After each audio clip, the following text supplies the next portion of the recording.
So welcome to The Journey. Kylie Lewis, you've been on the show a couple times in a couple different capacities, and we've gotten to know each other quite a bit over the last few years. You and Dalton have become good friends of myself, and now with some of the other work we're doing, you've also been involved with Diane, helping us out with Out of the Ashes. But well, welcome to this episode of The Journey. As we always do as a beginning, just to talk a little bit about what The Journey is. It is just having conversations about the stories of transformation and what is exactly that meaning, how people fail forward, how do people recover from setbacks or losses or when things don't work out. And the idea of having you on today, we've talked about a couple different things, but also with just transitions. And I know you and Dalton had just recently spent some time out in Colorado and had gone there for, it was a little over a week, right? 5 days. 5 days, okay. Yeah. It felt like a really long time, though. Yeah. Like, I'm grateful for that. So tell us a little bit about the idea about the trip and what you were doing, and then as you have definitely attempted to do more in your life, the intent of what you want the trip to be. Yeah. Okay. So first, I just wanted to say, as you were talking about, like, the idea of the journey, I think what's so interesting about, personally, me sitting here, and I'm sure anyone listening can relate to this, like, I had this idea in my head that the journey was something that happened once. Like, once I went through it, then it's done, it's over with, and I figured it out. Like, I made it through. Yeah. And I'm realizing right now, like, in my life right now, that I'm going through another mini journey or another part of my journey. And you never just arrive. Right. And I thought, because I came clean of drugs and alcohol and all these destructive habits, and I got healthy and I feel great, and now I'm coaching women and hosting retreats and workshops, that I made it through my journey. But it's not like that. No. At all. But I do think that is because I thought the same thing. Yeah. I thought it was very much a straight line versus a circle, right? Of this continuous, never-ending circle. It's just where are you at on the cycle of the circle. I was thinking of it more of like a race, right? Or so of a graduation. Okay, so now I've arrived, now I've graduated, but it is now what? Yeah. There is that next piece. So I think that is part of the realization as well, is someone can say that to you, but until you come to your own recognition that it's a continue evolving, a continue developing. You have to experience yourself. Yeah, that's so true. So, or like in my case, I'm like, yeah, it's gonna be different for me. I know that's how it says in the book, but it'll be different for me. I will graduate. Yeah, exactly. So, no, I got this.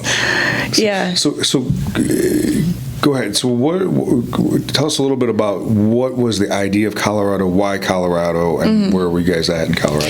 Yeah, so 3 years ago, we actually moved to Colorado when our lease was up here in Rockford, and my boyfriend and I, we sold mostly everything we owned, packed up the car, and we drove west because we had friends there. And it was just outside of Denver. We spent some time there, just a couple months, and we loved it, but we didn't stay. So we ended up moving to Arizona and then moving back here. And now we've been back in Rockford for 2 years, and we haven't left up until this recent trip to Colorado. We chose Colorado just because we knew we loved the area, specifically Boulder. And we wanted to see what it was like to live there.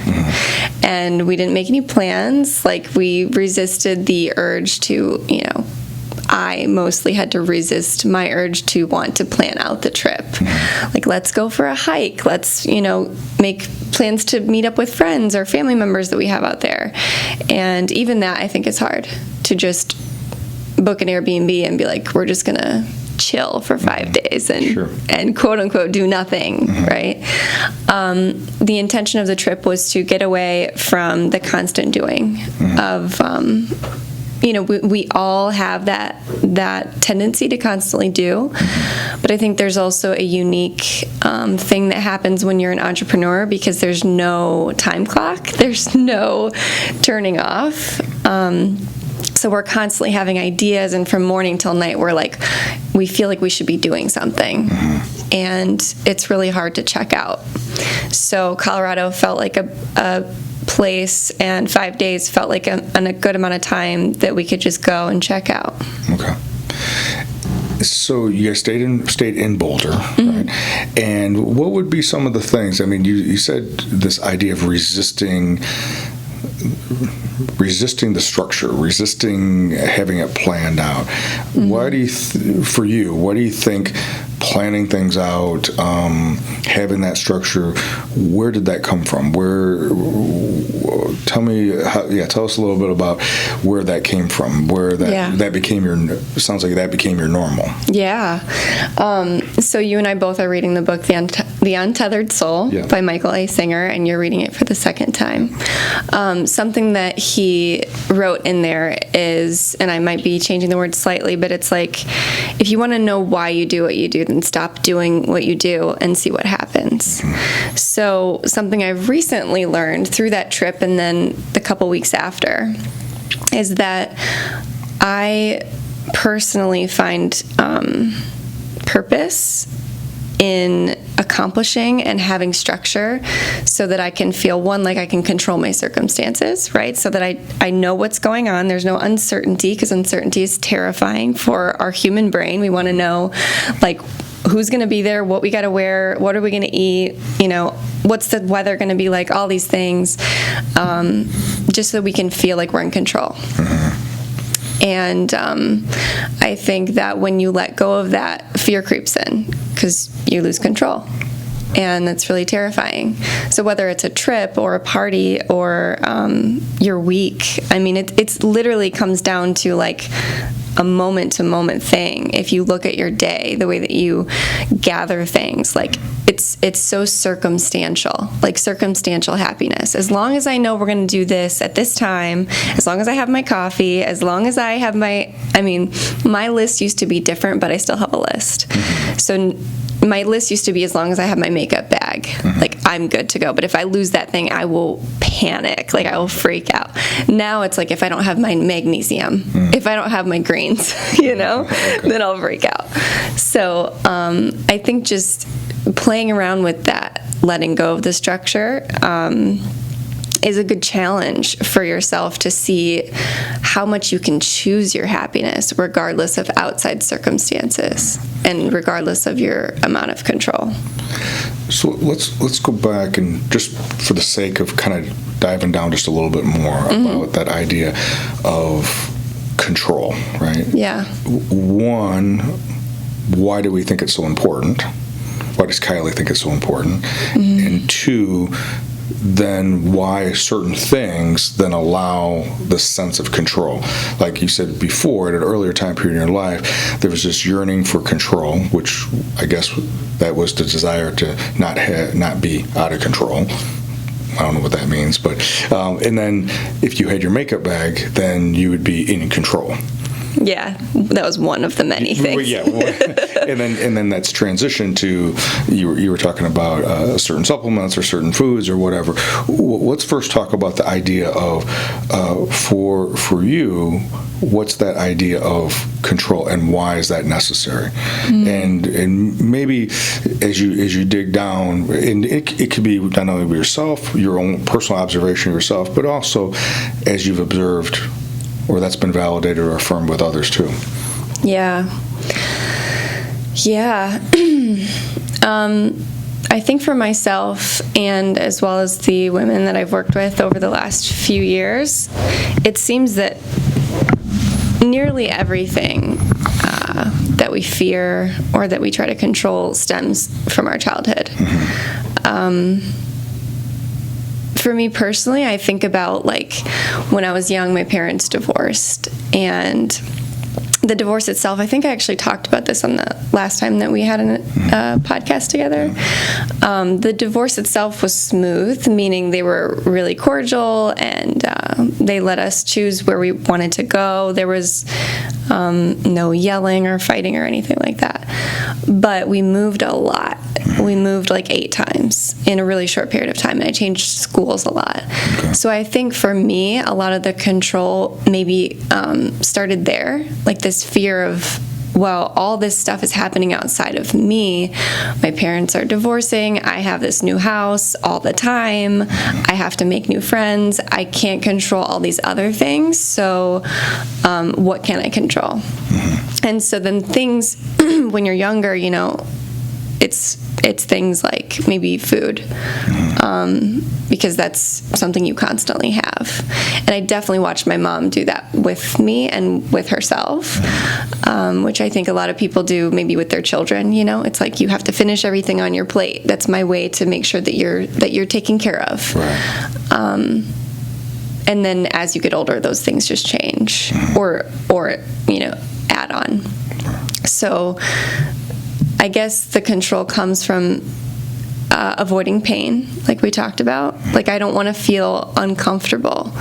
So if I can control certain circumstances, then I think I can control whether or not I feel pain, yet it almost always leads me to my pain, because now I'm super sensitive and I need certain things in order for me to be happy or safe. Yeah. So the idea of uncertainty, right, and not knowing, you know, something bad could happen, or something may or may not happen. It just struck me when you were talking about your experience after the divorce, that you moved 8 times, or you went to 8 different schools, right? 8 different places that I lived. So not 8 different schools, okay. But we lived in like my grandma's house, my dad's apartment, my mom's apartment, my mom's new house. Yeah, just kind of. So the school and that aspect of maybe the neighborhoods were changing as you would move to different places, but when you were during the school year, it was just basically the same group of people all the time? Yeah. Okay. So basically, kindergarten through 3rd, I went to one school. Then 4th through 6th, I went to one school, and then 7th and 8th another school, and then yeah. So even that, right, is there was they have to meet new people again, right? And that for some people is a pretty scary thing. I think it is for most people, you know, to go into a new school not knowing anybody, and am I or am I not going to be accepted? How do I get accepted? And a lot of times during that developmental time period, our peers mirror back to us what we see about ourselves. So if we are being accepted by this group of people, then we feel like we're acceptable. If we're not being accepted, then what's wrong?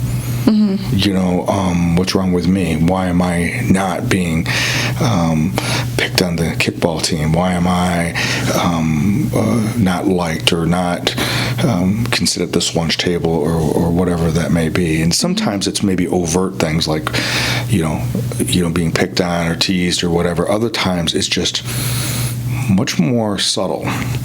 And if you're the new person, you figure out, well, what ways can I be accepted? What way can I be brought in? What was it like for you? I mean, when you think back about that time period, what was it like with those early transitions? Yeah, it's so interesting when you talk about things like that, because there's so many specific little things, because our minds are so fascinating. Like, I don't remember everything. Of course we can't. Right, yeah. But we make like themes out of things. So it's like, oh, this whole school, maybe 3 years, I remember one thing. And then that whole 3 years is that thing, you know? one thing in particular I remember, and it's wild because this girl who said this, she now comes to my workshops, and she's great, and she's going through her own journey, and I'm so happy for her. But when I had just started going to this school, I remember I wore a skirt to school, and I was so excited about the skirt. It was like Abercrombie, and it was expensive, and I just loved it. It was pink, and she called me a slut. And I was like, I don't even know, how old are you in 4th grade? Like 9 or 10 years old. Okay. Really young. So I was like, I had to go home and ask my dad what that word meant. I literally didn't know. And of course my dad's like, it's a girl who kisses a lot of boys. Like, he said something like my dad would say, and I was like, but I didn't kiss anybody. I'm so confused. But yeah, I mean, that was like one moment that really sticks out for me. Mm-hmm. So instantly then I felt, I mean, knowing everything I know now of reading all the books and doing all the work, it's like, well, then what story did I tell about showing my legs or wearing a skirt or, anything around that? Like, I was totally innocent. So then what did I think about myself? What stories did I come up with based off of that one experience? Right. And then adding on to that, like, I got really good grades. So I think I was somewhat like teased or like resisted because I got good grades. So then it's like, oh, you're the teacher's pet. Like, you're, that was my extent of bullying or teasing. Sure. Yeah. So I think all those different things can play a part into why we want that structure, right? Why we want a certain level of certainty. And for some people, their certainty is constantly wanting something changing, right? Because they don't want to sit, so their constant is always moving and changing, right?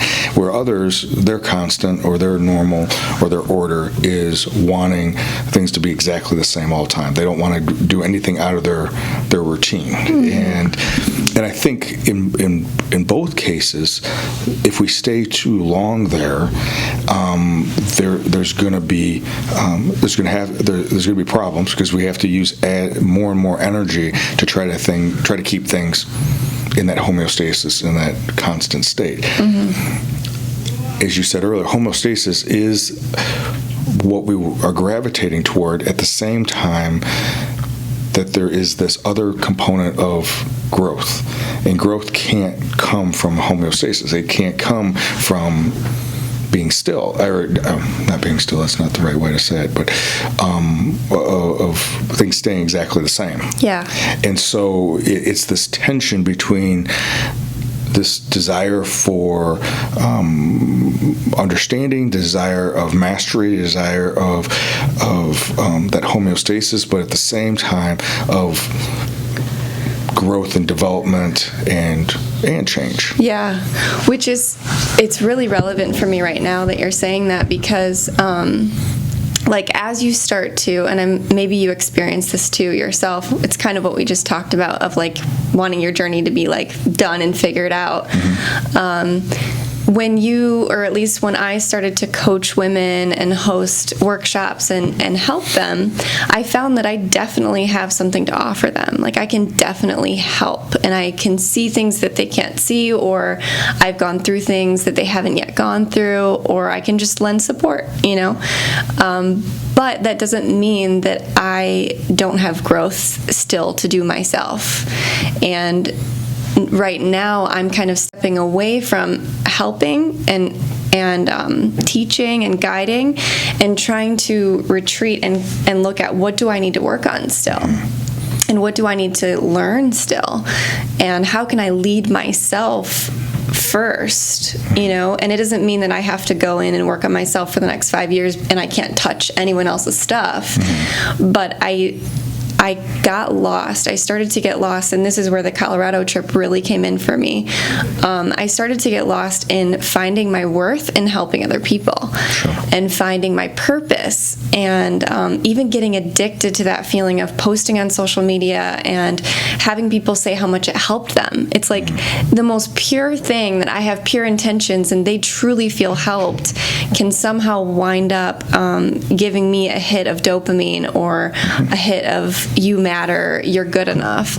And that's something that I became attached to. So I let go. I didn't post for 5 days, which is silly, right? It's like 5 days. That's so short. But it's probably the longest I've ever gone. Since I've gotten into this regular thing of posting, and I have this group of 2,000 women on Facebook that I feel is waiting, they're waiting for me to post, which is not true. But they're feeling like connected there, and they're feeling supported there. So I make up this story in my head that I have to post 5 times a day. I have to go live, all the time. And that's a lot of pressure to put on yourself. And it also doesn't help anyone if I do that to myself. So for our trip, I didn't post for 5 days. It felt really great. It felt weird, but it felt really great because I made a decision. Like, I am not going to post one single photo while we're here. Like, even though I'm so excited to be here, I want to share it with everyone, I'm not going to post at all. So when we got back and I started to slowly step back into posting and sharing, it felt a little bit like dirty. Like, I felt like I just wanted to keep the trip to myself. And then the other part of me was hyper aware of how much I looked to sharing on social media for that hit of I'm good enough, I matter. So now I'm really conscious about how do I want to step back in? How often do I want to post and share? And maybe I don't want to do it in the ways I was doing before I left for the trip. Just like feeling like I constantly have to. And that's an interesting space for me to be in. And my community is also in a weird space because I say things on there like, hey guys, I don't want to post, or I'm going to go off the internet for a couple days. And they're like, I want to do that. But they don't know how to do it either because they're stuck too. Right. So I think that's a really interesting thing that I've been realizing is how much I've been using accidentally, helping other people to validate that I matter. So and we've talked about this many times here on the journey, and it's the actual template of the journey is first Campbell's work, Joseph Campbell's work, the hero's journey, and then how Richard Rohr, at least I was first introduced to him reframing it instead of it being broken down from the call out of the normal to the initiation in the dark night of the soul or into the woods, and then the return home is the 3 main segments of what Campbell talks about it. When I heard Richard Rohr talk about it, he talked about order, disorder, and then reorder. And I think as you were originally talking, that this is a continual cycle. Throughout our life, this is continually happening, sometimes much more dramatic than others. Other times it's going to be a little bit more subtle. And whenever we're in a growth mindset, we're looking toward growth. For me, if I think about individuals who have different spiritual disciplines, and sometimes those spiritual disciplines are tied to a specific religion. Other times they're just tied to things that they've kind of brought together themselves. But the true essence of that is continual growth. But again, growth not necessarily in a linear perspective, not necessarily always ascending. I know for me, I thought growth was always about ascending, right? Accomplishing this, going farther. And many times growth, especially spiritual growth and emotional growth, is more about descending. When I first started doing men's work, it was about descending into your wounds, and that those wounds or those impressions that happened earlier on in your life and the stories that you told yourself when those initial impressions happened, they're not up here somewhere. They're not something that you're going to attain. They lie down in the belly of the whale. They lie down in that deep cave, and as you mentioned, that we protect and then we cover up and we don't want people to see. But the underlying is what ends up dictating things that we do. Maybe is polarized as, this is what I always do, and this is how structured my life is always, and I don't want anything messing with it. Or the opposite. I can't commit to anything. I can't follow through with anything. I always want change. And then, this one's super responsible, and that's how we affirm that. And the other one over here is super spontaneous, and that's how they're affirmed. And I think, just like you've been doing, being aware of yourself, that, okay, like certain words for me are cues that I may be staying too long in that order. Should, I have to do this, I'm supposed to do this, I should be doing this. Those are indications that I'm now doing this for some other reason, right? And there's no doubt about it. Helping individuals, utilizing social media, there is validation, there's affirmation. They're set up specifically. Part of their system, part of the logarithm is set up, liking, sharing, commenting. That's all that aspect of being affirmed or validated, or getting a response. And for some people, if they get a negative response, that's affirming. Don't fully get that, but that's how they have figured it out, because in their mind, well, they're doing it uncensored and they're telling the truth. I don't know if that's any more truth. You're just being more crude about it. I don't, Yeah. Or doing it in a life-taking or negative manner, and so just being aware. Okay, what am I looking for with that? At the same time, I think it's okay to, I just did a talk a couple weeks ago, and it felt good. I could feel during the talk, before the talk, during the talk, I was in this flow, and it felt like everything was flowing. I was in that zone, that space, and it was. I was watching myself in it and watching the 100+ people that were there, and it just felt good afterwards. Because I had other things going on that day, I posted about it first thing in the morning, and I had other things going on that day that I was involved with, and I had to post about those different things. Then I had something the very next day. I forgot to look and see about how many people commented or liked that particular one, but the impression that I had when I was doing it, I knew that it was good. I knew that it flowed. I knew that was a good experience. Normally, that I would want. I want more. I want to know more about how well did I do, and I noticed afterwards that I hadn't even really paid that much attention. I don't know if that was. If I'm being honest, I don't know if that was intentional, because I had other things going on. But I do know that I thought back about that, and went, it didn't matter if it was affirmed in that way through that particular medium or not. I experienced it. I knew what it was. Yeah. I experienced it. I observed it. I you felt were there. it. Yeah. Any of those times when we look at something and we go, am I staying too long here? What's my why?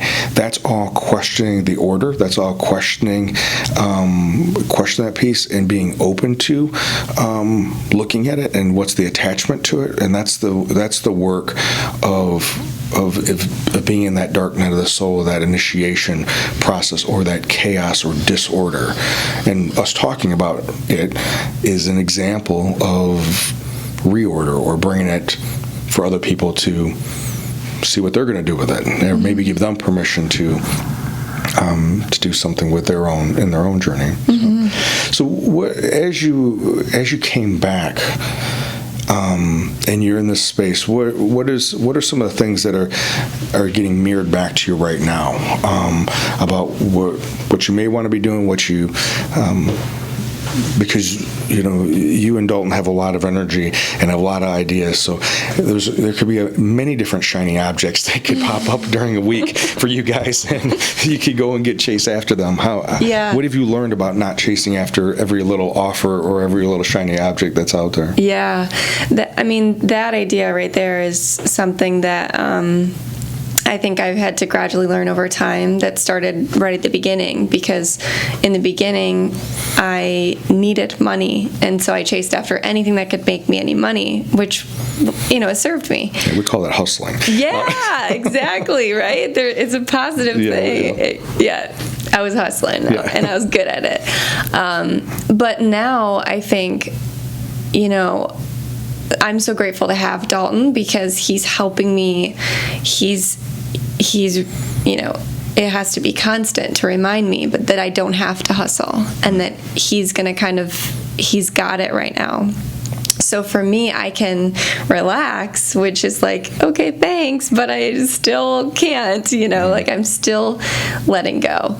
But what's interesting is that right before we left for the trip, we were cooking food, and there's a TV in the kitchen. Sometimes we watch videos on YouTube, and I just had this feeling that I wanted to watch this abstract artist that I used to watch years ago. This old man, he's I think he's 89 years old or something. Jonas Gerard is his name. Okay. He's an artist in Asheville, North Carolina, and he basically throws paint on the canvas, complete flow state, no plan at all, listens to jazz music. He'll have a live saxophone playing, and people are watching, and he has so much energy. And so we watched him paint, and I was overwhelmed with this feeling of I need to paint again. And I haven't painted my own work I really haven't had my own studio for 4.5 years. So I've done little things here and there, but it's almost like looking back. Obviously, it's clearer when you look back on it. But when I started to teach painting classes and we started to travel, I let go of my own work. I started to teach other people. And so it's almost a mirror of the inner work too. It's not that I stopped my inner work, but when I started to focus on helping women, I kind of stopped reading books for myself, and I stopped going inward, and I started to go outward. And so now it's all kind of coming full circle, where I feel like I want to paint again. I feel like I want to express myself just to express myself. And we went to Michael's the other day, and because Dalton was really encouraging of that, he's like, okay, let's get you canvases, let's get you a big canvas. And I was like, no, let's get me a tiny canvas, because I'm scared. So what's the difference between a big canvas and a little canvas? From a non-artist standpoint, I don't know what that means. Investment, literally money. Okay. Because I think if there's money involved, then I'm wasting the canvas. There's more pressure to make it good. That's a story that I'm telling myself. But so a big canvas is a bigger commitment? Is that what? Yeah. It's okay, a small canvas is $5. A big canvas could be $50. Okay. So for me, I'm if we start small, it's cheaper. I have less pressure for myself. But although if you flip that around, then maybe I would care more if it was a bigger canvas. Maybe I'd do a better job. I don't know. We got the little canvas, and I took it outside, and I set myself up a little spot to paint, and turned on music, put my headphones in, and I had this little mini journey of painting, and I learned so much in 30 minutes about myself and about all this stuff that we're talking about. Yeah. Because the whole time I was trying to finish it. I was trying to get it done. I was trying to get my journey over with.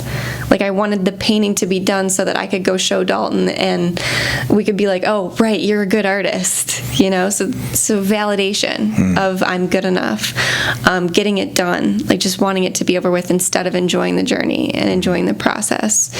Not realizing that painting should be for the experience, just like life should be for the experience, not to get to the destination at the end, which is death, right? The end. Like, I was literally trying to get it over with so that I could, one, not be in it anymore because it was uncomfortable, and two, so that it could be good and I could say, oh, I'm good, right? Like, I'm a good artist. I'm good enough. And so that then I could post it online, and then I could probably sell it, and then I could make money and all the stuff.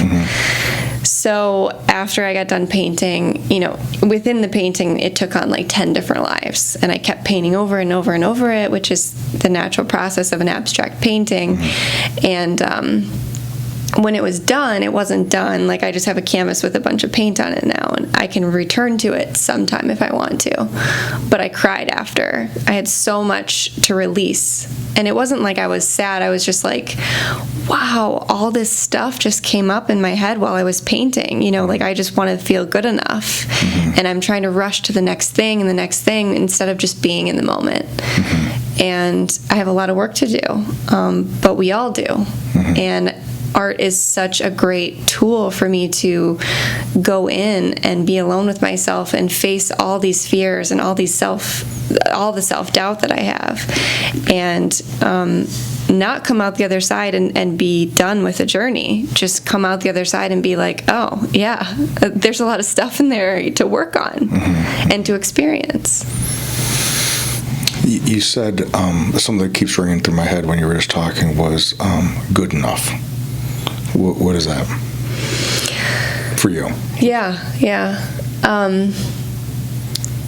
One, I don't know what it would look like to feel good enough.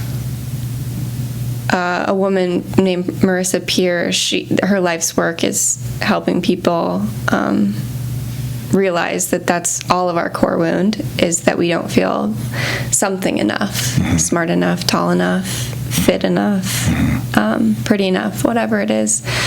And I think I've had glimpses of it,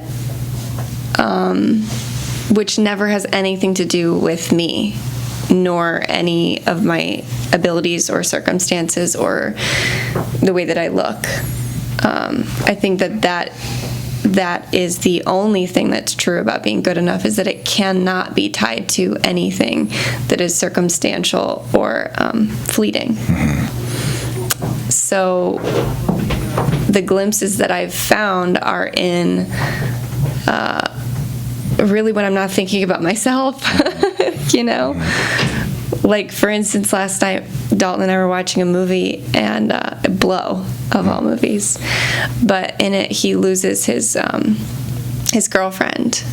And we were both just, like, crying and holding each other, because you just realize that you don't want to lose. Sorry.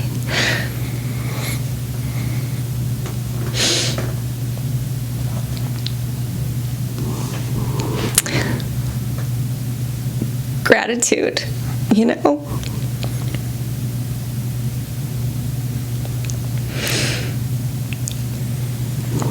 You feel like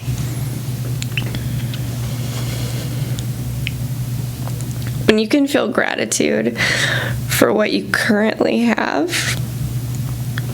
then you feel good enough. You stop chasing. You stop chasing more, and you just sit in whatever you have, even if it's uncomfortable, like right now. And you just feel it.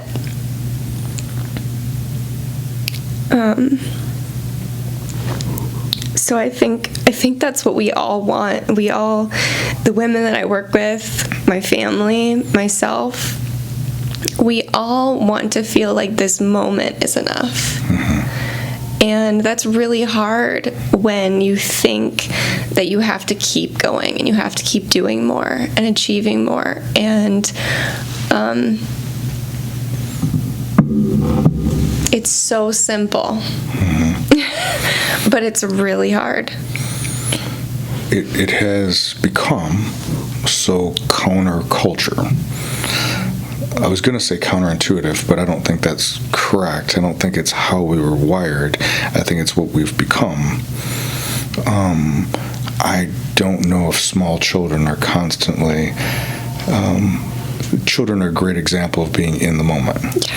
Right, and at some point, something shifts, either because of the influence of the older, taller people around them, and everything is Disney World. And instead of just enjoying the ride, it's about hurry up and run to get to the next ride, instead of just embracing and savoring the experience. Diane and I and Delinda and Rob were celebrating our 25th and 35th wedding anniversaries over this weekend, and Diane, the ongoing joke was that Rob, my brother-in-law, always loved hot air balloons, and they have no idea. Somewhere along the weekend, this got started, and Rob's got this look on his face like, "What are you guys talking about?"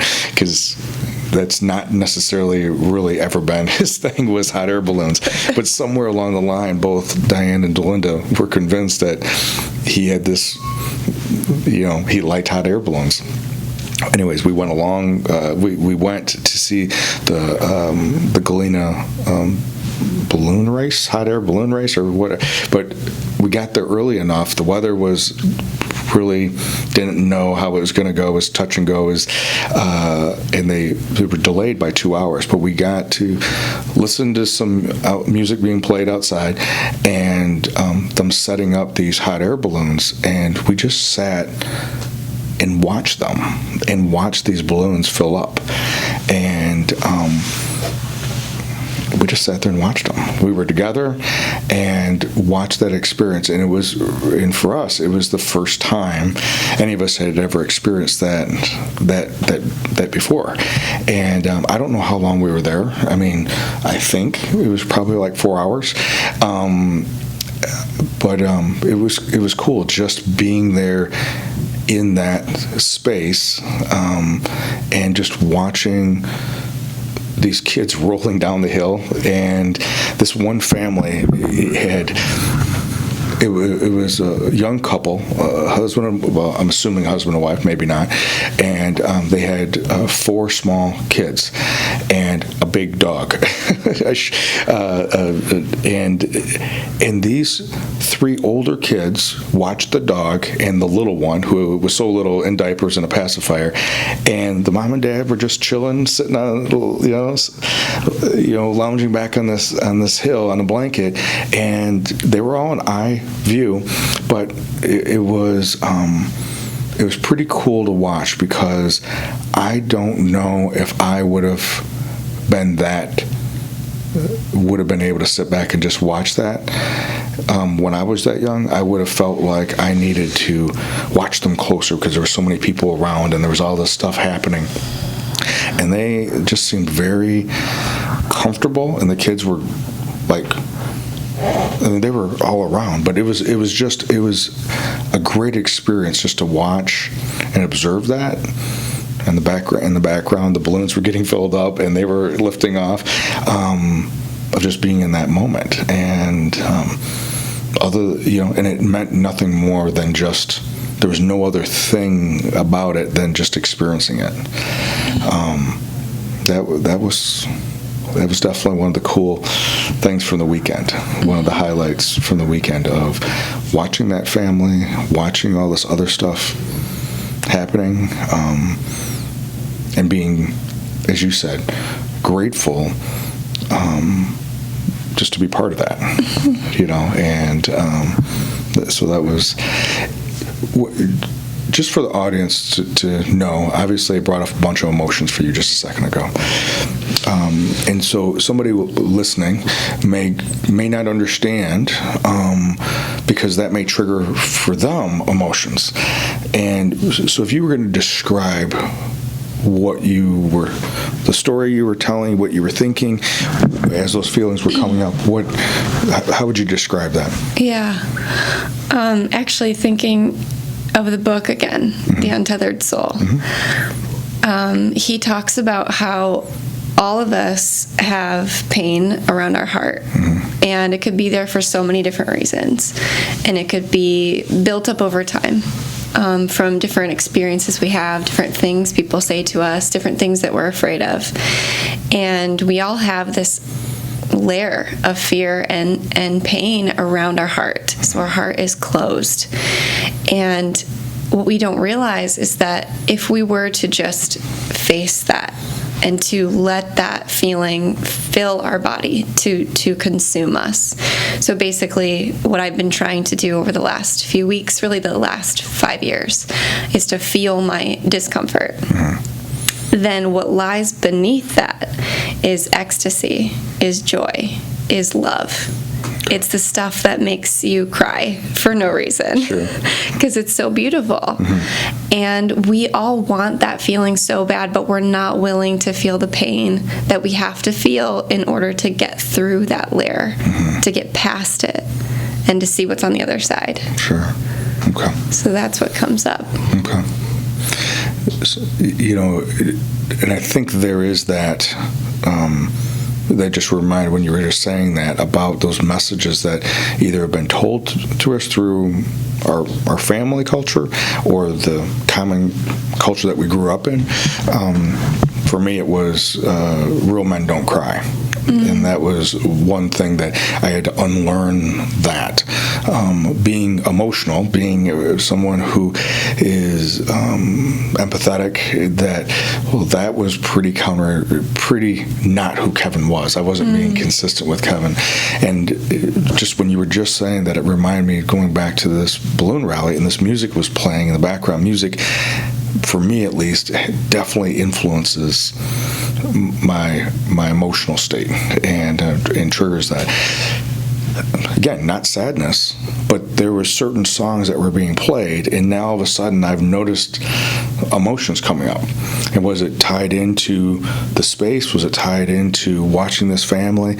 The song, all these different things, and all of a sudden there's tears coming, and not tears like I was crying, but I could just feel that emotion coming up. And there was a time period where I would suppress that. I would not, because what's wrong with me, and not want to feel that, and do whatever I could to distract myself, to change the channel and not experience that. And I committed not a long time ago, 20 years ago or so, that I would allow myself to experience that. There's more work for me to continue doing, because maybe it comes up in different areas that I may have resisted. And I think those are all those things, as you were talking about going through this process right now of in the disorder, right? Deconstructing the order, and in this space of not for sure knowing, questioning, challenging, looking at things.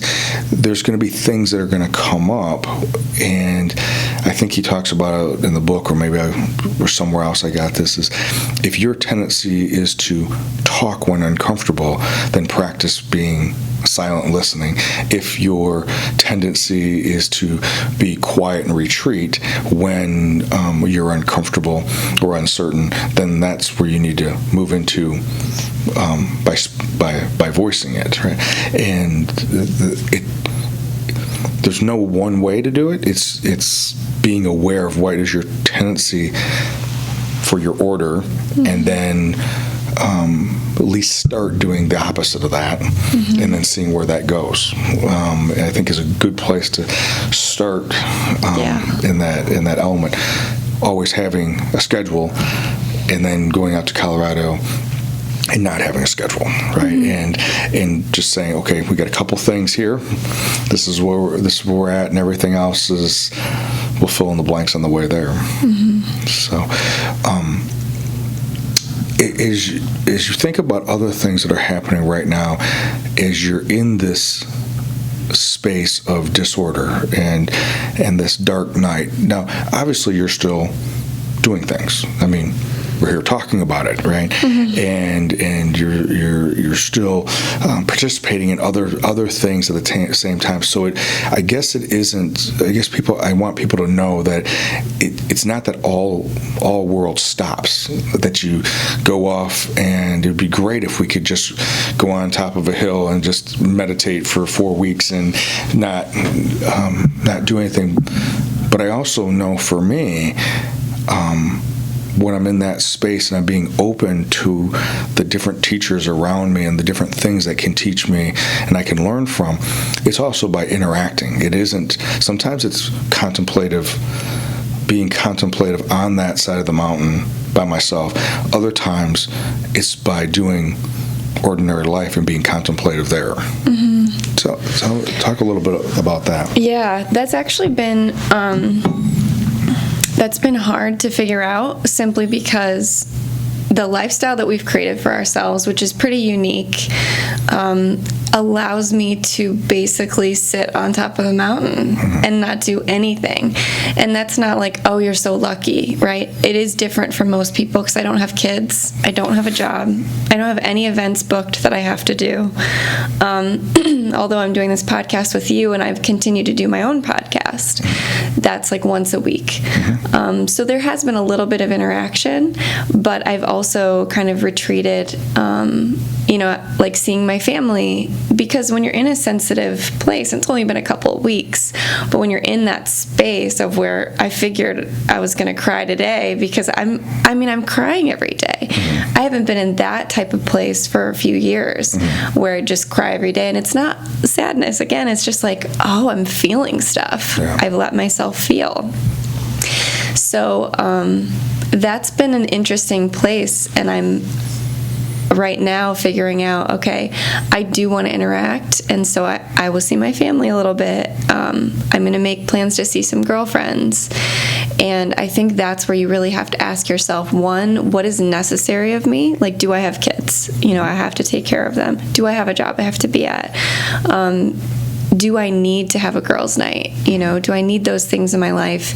And making sure you don't seclude yourself and don't just be in solitude all the time, because like you said, that's not the only way to learn and to grow and to heal. It's not. We need the interaction, and that's kind of where I'm at even now doing this podcast, and kind of I'm feeling the energy, the momentum kind of building to where I don't know what I'm going to do, but I'm slowly bringing more interaction in after a couple weeks of real solitude.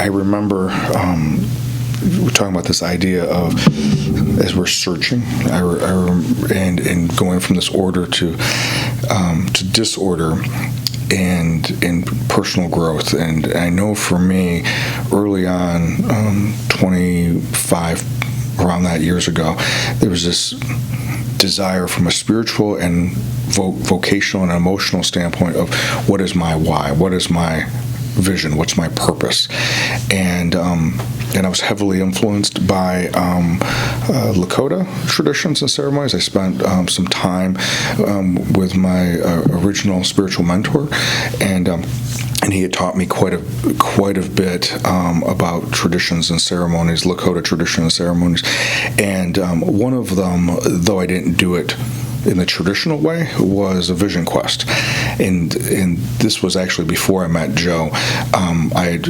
went out and spent some time just seeking, asking God, what does He want me to do? How does He want me to contribute in the community, in the universe? And that question for me helps me try to put something greater than myself first, instead of putting me first and then trying to make all the decisions that way.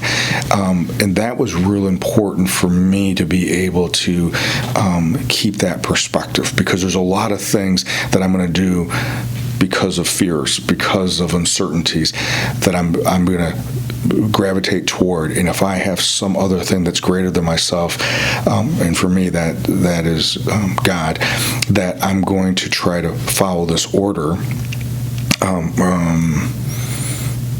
the order, which is not structured, not typical, not my typical. That was an experience and something different. That was an experience. That was a different experience for me, and so I talk with my therapist a lot about, because they want to come and be clinical therapists or working in the schools or whatever that may be, and then when they get the opportunity, then there's this fear: am I going to be good enough?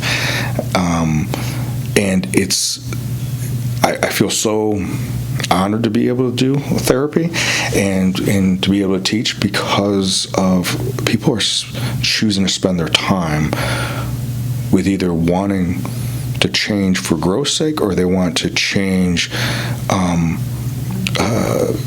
because of this pain, because of this thing that's holding them back, and to create space and be in that space.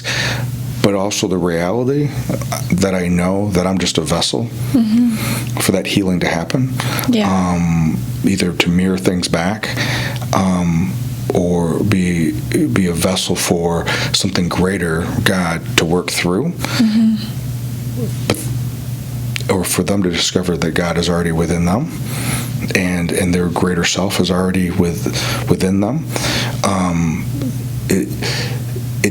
The times when, and I just did a talk on burnout and compassion fatigue, and the times when I take a client home with me in my head is when I've attached the story. Somehow their story attaches to something in my personal story, and then I attach that. Maybe it's, did I do a good enough job? It could be that. Or it could be somehow I relate something that's being said to someone in my inner circle, and then that's where it hooks me. Or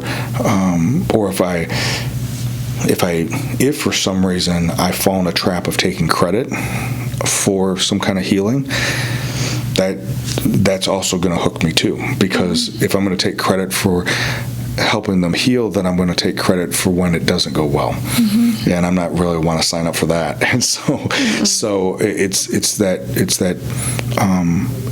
that balancing, making sure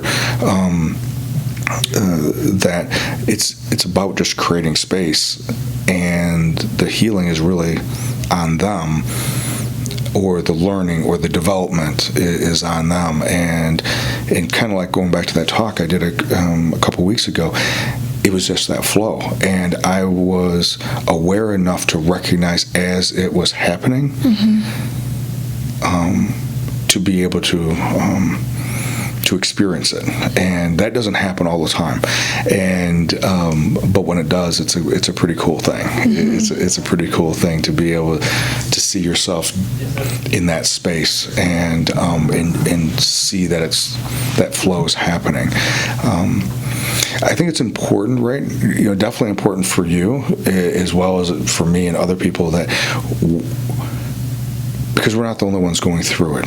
I mean, it's a universal journey, and that we're all going to be going through it. And for us to be able to have conversations, this is a little bit different than the normal shows that we have. Normally, we have a guest come on and they're talking about their own personal journey, and it's a time and space. It's not like right now. It happens to be live, right? This is happening right now in your life, and for you to be able to be vulnerable, to come on and just talk about what's happening, and not necessarily have answers, but just more of reflections on what you're experiencing, what's going on. Let me ask, just with just that what by putting yourself even in this space, what have you, any thoughts or observations, just as you've been doing this today, that things either clicked, came together, or there was resistance, or what did you notice even as we were just talking the past hour? I think oftentimes we can do the thing and then just leave and be like, okay, well, there's that, But yeah, there's definitely a change. Like, one huge thing I think is that when and you got to be careful with this, because you could really push yourself into in a bad place. But if you feel like you're stuck, or you're in the dark night of the soul, it's not that you go and you seek things that are scary or that are going to shake you so that you can get it over with. But me sitting here and being vulnerable and sharing with you and not just sharing with Dalton, who I've been sharing with this whole time, has brought me outside of myself so that I can look at myself more objectively, because I'm trying to apply, okay, I'm not alone. I'm not sitting in my bedroom going through this by myself. Like, everyone's going through this at some point in some way, because we're all human. So the perspective, I guess, it's relieving to look at yourself objectively as a human being, knowing that there's billions of us and we all have similar tendencies and similar pains. And that's relieving. And I guess the other thing is trusting that everything's happening exactly as it should be, because like your guest that was supposed to be here today couldn't come. Right. And so this just happened to work out. And because I felt like I could do it, even though I was still a little bit resistant, and I'm like, I might cry, I still said yes. And so I think if we say yes to those things that feel like, you know, they're pulling us, and not that we're chasing after them. It's not like I like made this happen. Like, I really want to do a podcast. It pulled me in, and I felt like I could surrender and say yes to it. And then it helped me, right? It helped me, and maybe it helped someone else. Right. This happened as it should. Like, that trust is the ultimate thing. I mean, my shirt says trust the process, which I made this shirt. Sure. It's so hard to trust the process because we want to control it, and our brain is addicted to making problems and to finding problems and to solving problems. Or avoiding them. Or avoiding problems, Right. which then creates more problems. Right. Yeah. And if we can just trust, then our physical body relaxes, our mind can relax, and then we can just go with that flow, like that talk that you gave. That's where we all want to be, is in that place of this is all happening exactly as it should. I trust the flow of my life. I trust the timing of my life. And having an experience like today, sitting here with you and feeling alive and crying and then having realizations, it just makes me trust even more. You know, there's a saying that for me, it's a reminder. It's a prayer. It's an affirmation. It's cueing me up. Right? Is that if you know, I'm on the way, let's say, going to the gym, right, and I may do a prayer. God, help me to be open to whoever I may interact with when I go. And I think for me, what that tends to do, right? You know, that phenomenon. There's a term for it, you know, but I don't know what it's called.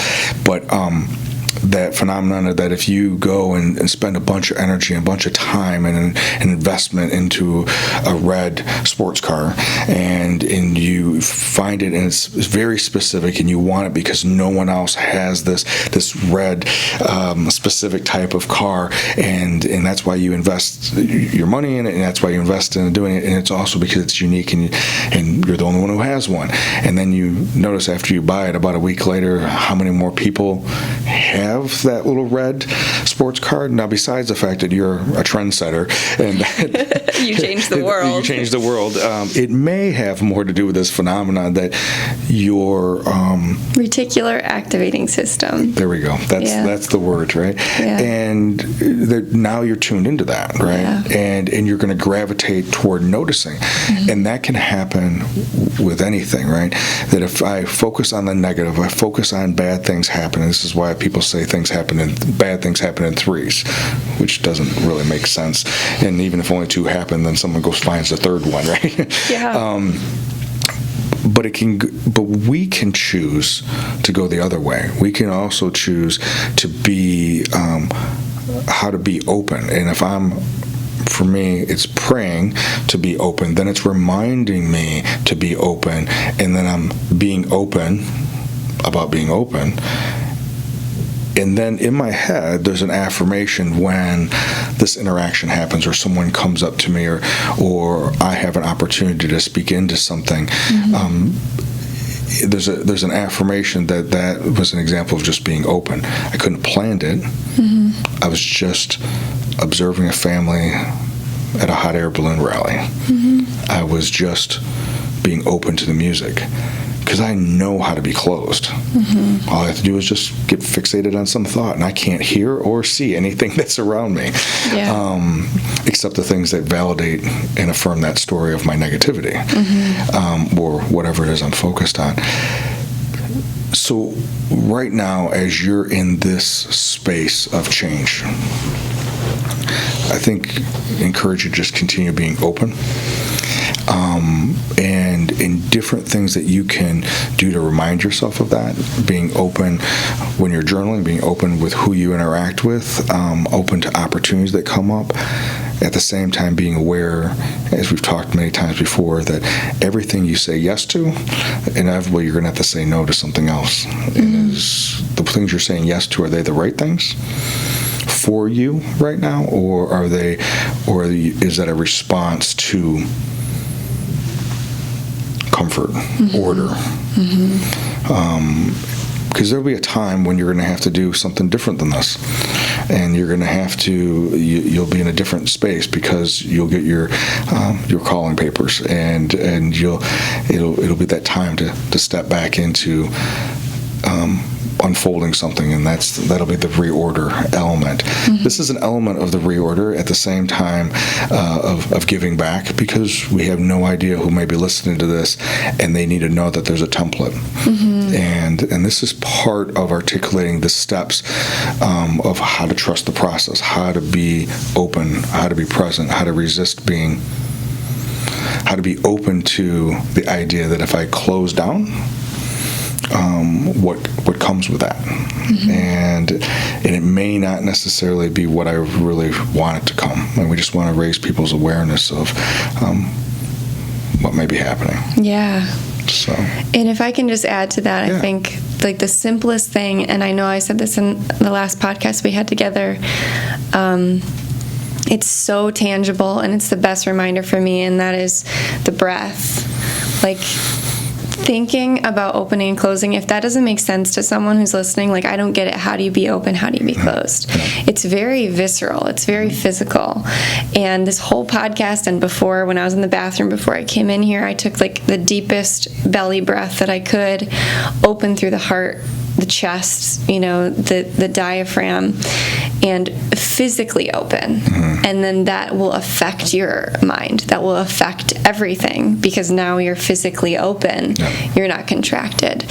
So if you can do that as often as possible, before you do things, while you're doing things, when you're uncomfortable, literally open to it, like physically open, expand, instead of contracting and closing, I think that's really helpful for me.